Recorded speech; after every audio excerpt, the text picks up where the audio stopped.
Caitlin Clark says Collier made valid points, and Commissioner Engelbert hasn't contacted her. Caitlin Clark says she hasn't spoken to WNBA Commissioner Cathy Engelbert this week. But she is ready to add her name to the growing list of players criticizing the league's leadership.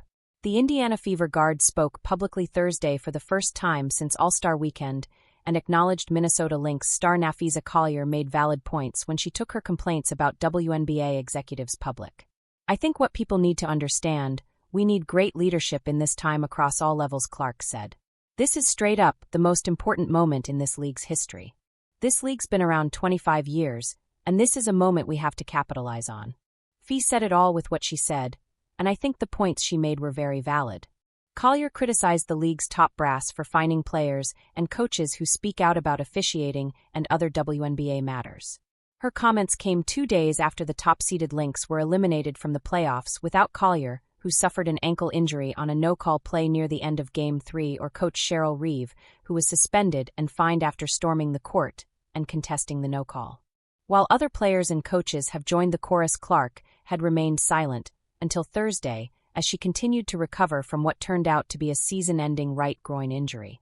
Her rehab was complicated by what she called the worst sprained ankle she's ever suffered as she started to practice. In fact, she's still not 100%.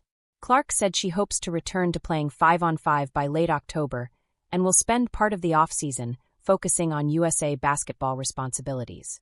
"I think when I get a few years down in my career, this is a moment and a season I'll look back on and be like, this is why I am who I am today," she said. "It's obviously challenging to think that way right now, but I truly believe that. It was pretty hard sitting on the bench. I'm not going to lie. There were certainly hard days." On Tuesday, Collier also recounted a private conversation she said she had with Engelbert in February. Collier said the commissioner told her Clark and other players should be on their knees in gratitude for the platform the league has given them. Collier said the commissioner singled out Clark's endorsement deals, saying she wouldn't have them if not for the WNBA. Engelbert released a statement a few hours later in which she said she has the utmost respect for Collier, but was disheartened by how her conversations had been characterized. Clark said Thursday she had neither heard Collier's story previously or spoken with Engelbert since the reports came out. Her Fever teammates also got the chance to speak on the league's issues at the end-of-season media availability. With a new collective bargaining agreement still to be worked out, more complaints about the officiating, and a league-wide increase in injuries, there was plenty to talk about. "I'm tired of our league. They need to step up and be better," outspoken guard Sophie Cunningham said, explaining she thinks there's a good chance of a lockout in the spring and that she's heard from NBA players who are upset too. "Our leadership from top to bottom needs to be held accountable. I think that there are a lot of people in the position of power in the WNBA who they might be really great business people, but they don't know expletive about basketball, and that's got to change." She added the game's not fun to watch because everyone's just trying to kill each other because that's how you're going to survive or otherwise you get injured. Cunningham knows.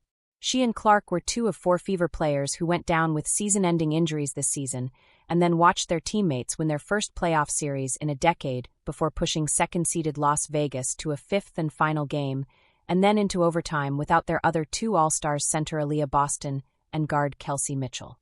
Boston fouled out, and Mitchell was taken to a hospital after suffering cramps, so severe she couldn't feel her legs or feet. "I'm feeling fine," Mitchell said. "I don't think I could play in a real game for another, I mean realistically, just take some time to rest. But I probably should take some time to kind of reset because I lost a lot of fluid. I just kind of felt scared because my legs were so numb and so paralyzed, so to speak, that I couldn't feel my feet." Fever executives said one of their top off-season priorities was re-signing Mitchell, Indiana's top scorer. But before looking ahead to next season, the WNBA and its players must figure out how to resolve the growing complaints and the looming labor strife. "We are in the biggest moment in WNBA history. There's no denying that. Everybody knows that everybody that's in a place of power has a true responsibility.